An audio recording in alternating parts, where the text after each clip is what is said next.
എന്ന് രാവിലെ ഡ്യൂട്ടിക്ക് പോകുമ്പോൾ ചിന്തിക്കും ഒരു അവധി കിട്ടിയിരുന്നെങ്കിൽ. അപ്പോൾ അവധി വന്നപ്പോഴോ ഇപ്പോൾ എന്തെങ്കിലും പണി ഉണ്ടായിരുന്നെങ്കിൽ എന്നാണ് ചിന്തിക്കുന്നത്. എല്ലാവർക്കും ഇതുപോലാണോ? എനിക്കറിയില്ല. എനിക്കെന്തായാലും അങ്ങനെ കട്ട ബോറടിയാണ്.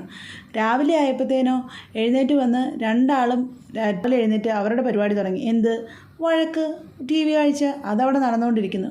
അതിൻ്റെ ഇടയ്ക്ക് ഞാൻ എൻ്റെ പരിപാടി ഒരു സൈഡിൽ കൂടെ നടത്തി. അപ്പം ഞാനോർത്ത് ചപ്പാത്തി ഉണ്ടാക്കിയേക്കാം. ചപ്പാത്തി ഉണ്ടാക്കാൻ കിച്ചണിൽ കയറിയപ്പോഴോ വരുന്ന രണ്ടാളും എൻ്റെ കൂടെ. അങ്ങനെ ഞങ്ങൾ രാവിലെ ചപ്പാത്തിയും ചിക്കൻ കറിയും വെച്ചിട്ട് ചപ്പാത്തിയും ചിക്കൻ കറിയും അടിച്ചു. അപ്പോൾ ഉണ്ണി നേരത്തെ എന്നോട് പറഞ്ഞിരുന്നു, അമ്മ എനിക്ക് പിസ്സ വേണമെന്നും. അവൻ അറിയുന്നില്ലല്ലോ അവൻ്റെ അമ്മയ്ക്ക് പിസ്സ ഉണ്ടാക്കാൻ അറിയില്ല എന്നുള്ള സത്യം. നമ്മളൊട്ടും പതറിയില്ല. നമ്മൾ നേരെ യൂട്യൂബിൽ അങ്ങോട്ട് സെർച്ച് ചെയ്ത്. എന്തിനു പേടിക്കണം, യൂട്യൂബല്ലേ നമുക്ക് കൂട്ടിനുള്ളത്.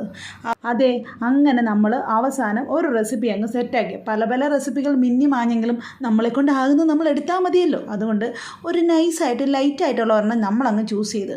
അങ്ങനെ അതിൻ്റെ ഭാഗമായിട്ട് കെച്ചപ്പ് വന്നു, ചിക്കൻ വന്നു, ക്യാപ്സിക്കം വന്നു, സബോള വന്നു. ഇതൊക്കെ ഇടുമ്പോഴും ദേവ് പറയുന്നുണ്ട്, അമ്മ ഞാനിതൊന്നും കഴിക്കില്ല കേട്ടോ. അപ്പോൾ ഞാൻ പറഞ്ഞു, ദേവുട്ടി ഇതൊന്നും ഇടാതെ നമുക്ക് ഉണ്ടാക്കാൻ പറ്റില്ല, അത് അങ്ങനെയാണ് എന്ന് പറഞ്ഞ് ഞങ്ങളെല്ലാം 3 പേരും കൂടി ചേർന്ന് ആഘോഷഭരിതമായിട്ട് ഒരു പിസ്സ ഉണ്ടാക്കി. പറയാതിരിക്കാൻ പറ്റത്തില്ല, അച്ചമ്മ മാംസഭോജിയല്ല കേട്ടോ, നമ്മളെപ്പോലല്ല. അച്ചമ്മ ഒരു സസ്യബുക്കാണ്.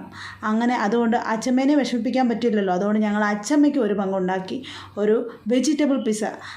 എന്തായാലും ഞങ്ങളുടെ ഫസ്റ്റ് അറ്റംപ്റ്റ് ആയിരുന്നു. ഞങ്ങളങ്ങ് തകർത്തങ്ങ് സെറ്റാക്കി.